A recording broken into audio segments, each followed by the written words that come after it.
It's Universal Children's Day today, and I thought we could spend some time with the children because it's a day that we're observing children. It's so appropriate. Some 12 minutes after 7, let me introduce to you my cute guests in studio, and let your children get interactive with me right now. This period is for children and children only. Let them send the messages to me via WhatsApp on 0560 800,000. Ken Solomon Lajapo is with Merton International School here in Accra, and Mame Anziba Moke is with God's Grace International School. So good morning to you. Good morning. Does it mean anything to you that is International or Universal Children's Day?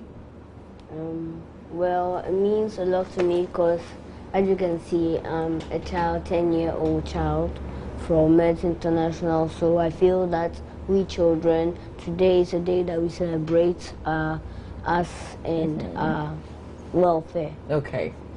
Mommy, what does the day mean to you? I think it means a lot to me. Parents have celebrated their day. It's time for me to celebrate mine too. Okay, so let's start off this way.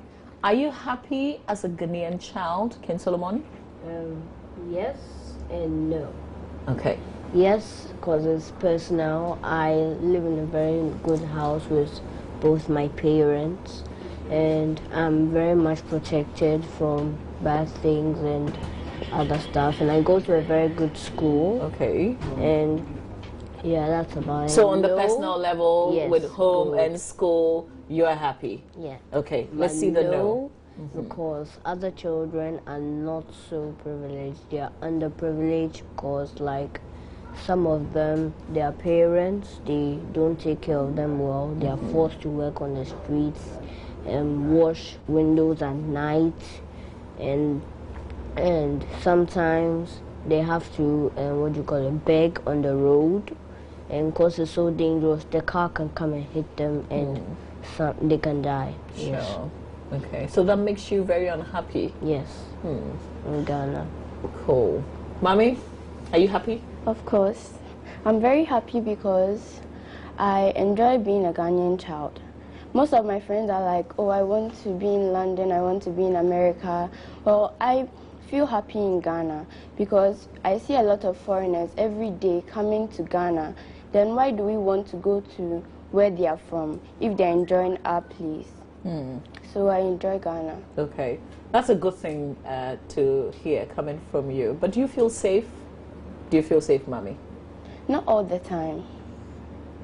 Sometimes I hear stories like children are being kidnapped in taxis. So every time when I get in a taxi, I'm in a hurry to get out.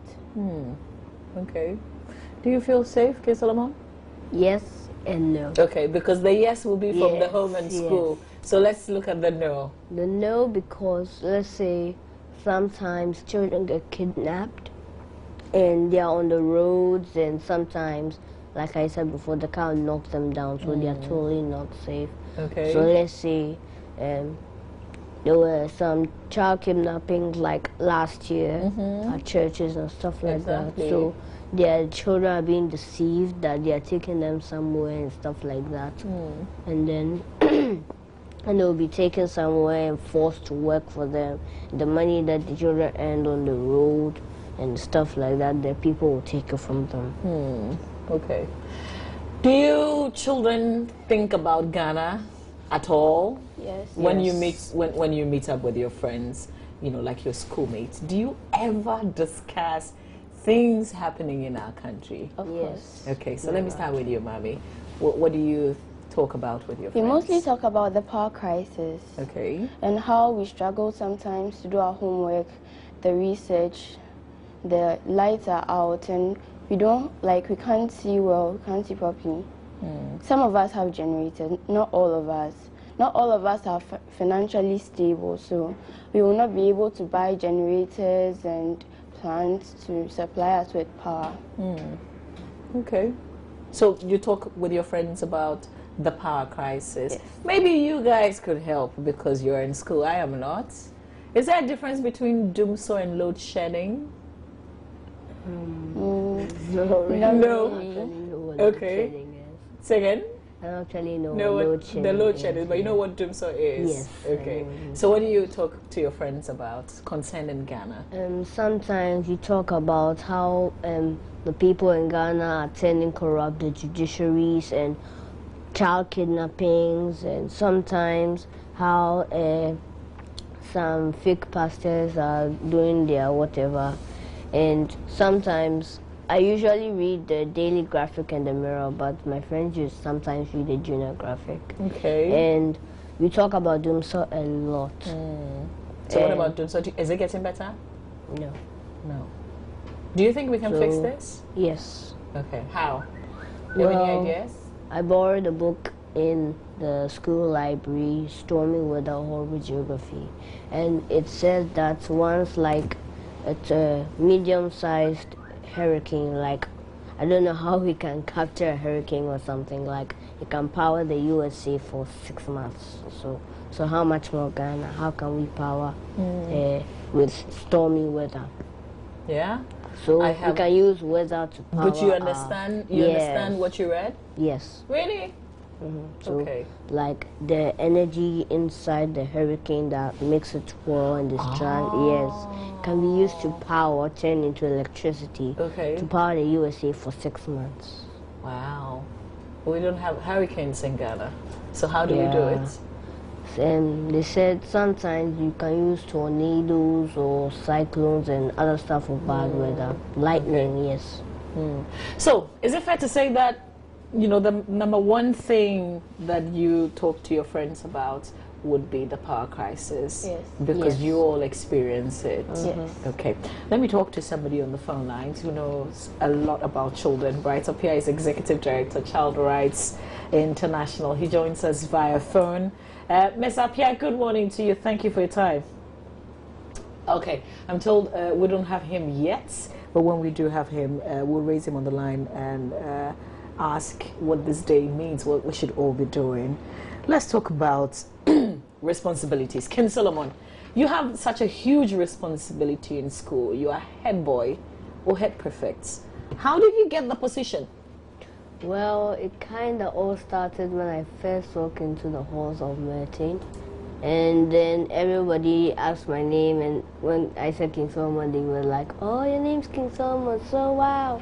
And then, so like, since then, I've been known by the pupils earlier than me, and the pupils below me, and that I'm very responsible, I'm kind, I help them a lot during the time. So when I got to grade 3, our CEO first thought of this perfect thing, and fair enough, my sister was in grade 6, so she got to participate and she won the elections, being the first head girl ever in Merton history. Wow. So I decided that, well, I should take I should continue her legacy. So when I got to year 6, all those things I did, participating in competitions at school, most importantly winning them and stuff like that. And so first of all, they gave me a form and I had to fill. So this was like an election. You had to campaign. Yes. Did you campaign? Yeah, I campaigned. Like, first I filled the form and I had signatures from past teachers and I sent the form in. And then I had to go for vetting and the vetting committee. And then they announced the results to the school, whole school primary, that and these people have passed the vetting. They didn't disqualify anyone, so it was there. So we started our campaign by posters and stuff like that. And my sister helped me with drawing posters, and later just we printed pause there for me, because it's interesting we're talking campaign. You know, the NDC is going for the primaries tomorrow, so maybe you guys can help with a little campaign talk. But let me engage Ms. Bright Apia, who is Executive Director for Child Rights International, who's joining us via phone. Ms. Apia, good morning. Yeah, good morning, Melody. Thank you so much for joining us. I don't know how much of this conversation you've been listening to, but today is Universal Children's Day. What should adults know about this day? Yeah, well, I think that we need to recognize this day because it's a day that we set up for children, we need to celebrate the achievement, and then also look at the history that established the day itself, and some of the issues that resulted in the establishment of the day, which to me still persists. So we need to recognize that day. And for me, if there's anything at all to celebrate about it, we'd have to celebrate the achievement of our children. So I'm happy that our children are going through some democratic procedures. I think that is where I came in to listen to the young lady speaking. And so we need to celebrate the achievement of children. Are we respecting their rights? Do you think? Would you say? I mean, are we treating them like the way we are supposed to generally? Well, if you look at the history for the establishment of this day, dated back in 1925, and then also what we did in 1959, and then the 1989, clearly it gives you a certain sense that we are not there yet because of some of the things that children do face now. If you look at how we treat children, the recognition that we need to give to them, the dignity that we need to give them, the respect that they deserve, I do not think that we are there yet. But if you look at the legislative framework, I think that we have made a lot of advance in relation to that. But we need to ensure that the reality of respecting the right of children is on the ground. That is what, for me, we'd have to look at. Because one of the things which, for me, as a nation, we should turn attention to is the right of children to identity. It's very, very critical because that is the entry point for every child in Ghana. But as we speak, the birth registration of children is below 26%. So we have a lot of children who are outside the box. So in terms of enjoying certain privileges, we deny them through that process. So we need to take steps to be able to ensure that every single child born in Ghana is registered, and their data, we've captured their data, and then ensure that we give them all the privileges that is due them. And sometimes when you look at the political environment, how we discuss issues about children, it also raises a whole lot of things to be desired. I will just use the Electoral Commission, the recent debate that they had on the bloated register, and how children find we know we've got some names in the register that they labeled as minors, and you wonder and you ask yourself, how come children find their names in a national register which by law do not allow them or do not entitle them to find their names there? But what we are doing is that we are denying children the opportunity to enjoy the privileges that have been enshrined by the Constitution of Ghana, as well as the Children's Act. We are denying them the opportunity to grow and be responsible adults. And we are also teaching them that there's always an alternative for you to survive, But the right ways are there. We need to teach them to go through, for instance, what the young lady is describing. For me, I don't know whether it happened in this country, but if it did, I think that's a very excellent one. But if not, then it means that we can also learn from it. We need to teach our children the processes that they need to go through to be able to become what they want to become. But if we teach them the short route, of course, they would also be interested in, because that's the only alternative that is given to them. So we need to do something about it. But the most of all, especially in the media, anytime there is issue about children, and then it has to do with either one child has been raped or the other. But I believe that there are a lot of children in this country that are also doing very well, that we can also celebrate the achievement, what I call the positive achievement of children. We need to bring some of this into the limelight for people to know what children are doing so that we can celebrate them. And I believe that when we celebrate children, we'll begin to curtail some of the difficulties that we face with bringing children up and all that. So if there's anything for us to celebrate in this day, I would say that we should celebrate our children. All right. I'm very grateful for your thoughts. Thank you very much, Mr. Bright Appear, Executive Director, Child Rights International, joining us via phone this morning. I've got a message from Parkwesi from UCC who says, the kid is very brilliant. Please tell his parents to train him in the field of entrepreneurship. And for all you know, you're sitting with the next Steve Jobs. Okay, so Parkwesi from UCC, thank you very much for the message. Do you know Steve Jobs? No. Okay, so you know, the gentleman I spoke to on the phone talked about the Electoral Commission. I don't know, you are 11, you're 10. Mommy, do you know anything about Electoral Commission? No. No, okay. So do you care about elections in Ghana? Yes, All right, so why do you care? because I think the presidents are really going to help us. Without them, I don't think we'll be where we are today.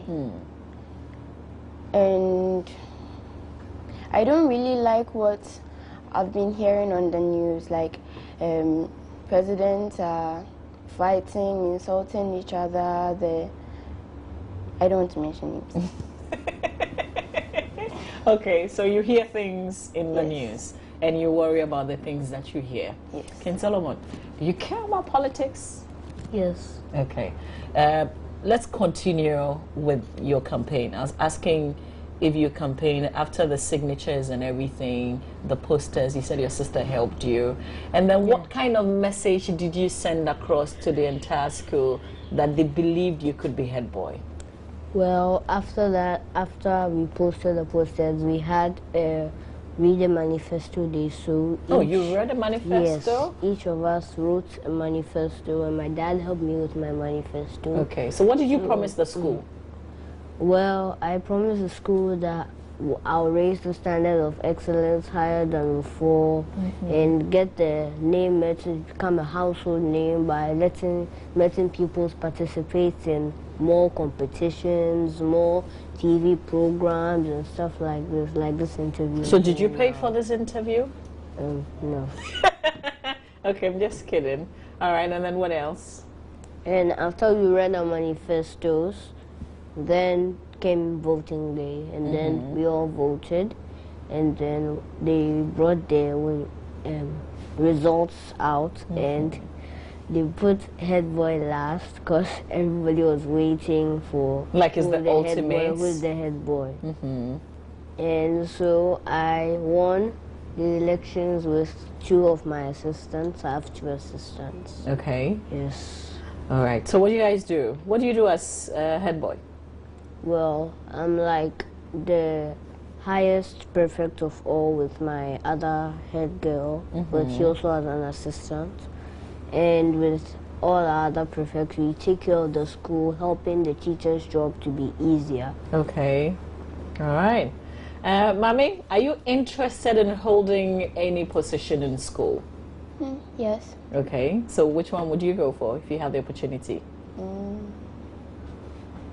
All sound fun. But if I were to pick, I would go for the girls prefect, The girls perfect. Why would you want to be girls perfect? because they are given a high responsibility. They are put in charge of so many things, and if someone comes to the school and the person will be like, oh, I want to talk to the head girl, or if the teacher or the proprietress isn't in the school, like they'll like after the head teacher, the proprietress and the teachers, the head girl is next. Okay. So that's, like a big responsibility. Yes. Okay. But I'm told that you're the head prefect, you're the class prefect. Yes. What are your responsibilities as class prefect? Well, when my teacher isn't in the class, I have to take care of my classmates. Sometimes when they're making noise, I tell them to keep quiet. Do they listen? Not all the time. Okay. So how do you keep them in check? Well, sometimes I tell a story. Okay. Sometimes we have a quiz. Oh. You come up with, Yes. wow. So where do you find your stories? I mean, are you just telling any story that No. maybe mommy told you, or From a book. from a book, Yes. and everybody listens? Yes. That's interesting.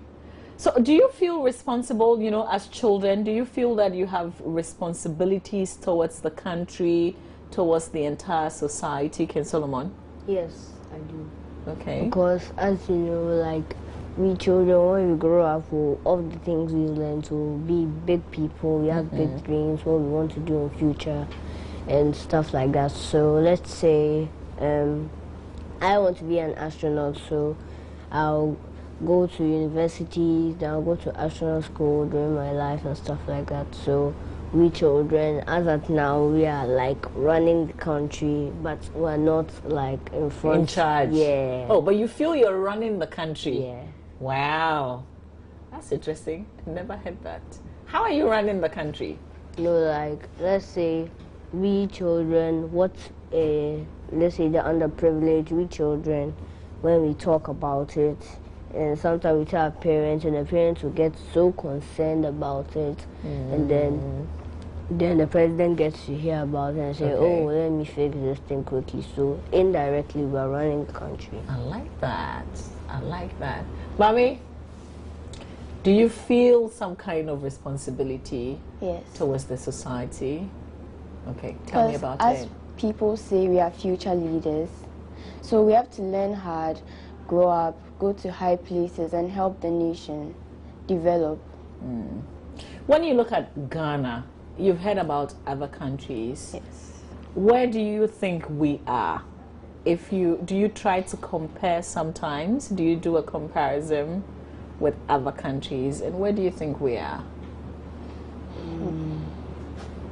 I think we are getting better. Okay, we're getting better. What is that dream that you have for the country that will be like what other country? Like we'll be like Dubai. Oh, like we'll be like Dubai. Okay. Ken Solomon? Well, I think that we should like clean up Ghana a lot, because sometimes when I'm passing back home, I see this lake and rubbish is on it like an island, and then storks come and land on it and stuff like that. So I think we should start cleaning up Ghana first, and we should take back first most cocoa producer from South Africa, gold producer, and that we should produce more job places, more communities, and better roads. Oh, okay. All right, so let me read some messages and then we wrap this up. I know that you have to go back to school. This message says, good morning, Mama. In fact, I'm really enjoying your interview with these kids.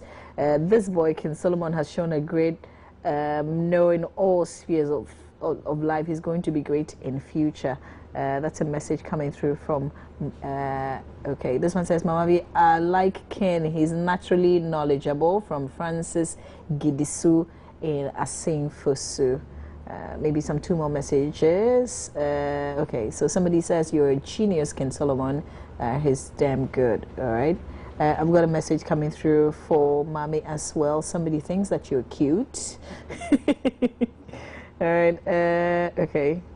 I think I've read this one. Says, Mama, that boy is very brilliant. Just tell his parent to assist him in whichever way they can. I want to use this opportunity to say hello to all level 300 mathematics students of Valley View University, Techiman campus. It's from Nana Afari Gideon Kwesi sending me that. Well, we have to wrap up on this. I'm seeing a lot more messages now, but I can't share everything, so two more. Good morning. Okay, Bismarck Amos Etru sent me that earlier message. Thank you for adding your name. I really like these kids. So, in wrapping up, as we observe the day, what message would you want to send across to children just like you? Children around Ghana, I want to say that whatever you have on your mind to improve Ghana, what you want to do, what you wish Ghana would have to improve, you just say it to your parents, and one way or the other, your parents will get it, you'll get to the president somehow. Not like they'll walk to the presidential house and say, Mr. President, my child wants this to do it for him. No, like, let's say you keep saying it and it'll spread to another person and another person. One day you'll get to the president, and it will happen. Okay. Mommy? Well, I think all the students at school should learn very hard and be what they want to be in future to help the nation develop more. Okay. All right. So enjoy the day. We're observing the day. We're thinking about you children. And I like the fact that you could join me here on the show. So all the best today. What are your plans? What's up? From here, I'll go back to school, and then after school, I'll come home. Okay. Mommy? I'm going to school. All right. So keep learning and keep playing in between learning, because learning must go with play. Yeah? Okay. So that's Ken Solomon Lajepo, who's with Merton International School. Mami and Zibamoke is with God's Grace International School. It's been nice talking to children. We'll continue. We're talking NDC primaries. Next is Roland Walker and the chairman of the Greater Accra NDC. Chairman Adekoka, hail the AM show. Keep the messages coming through though.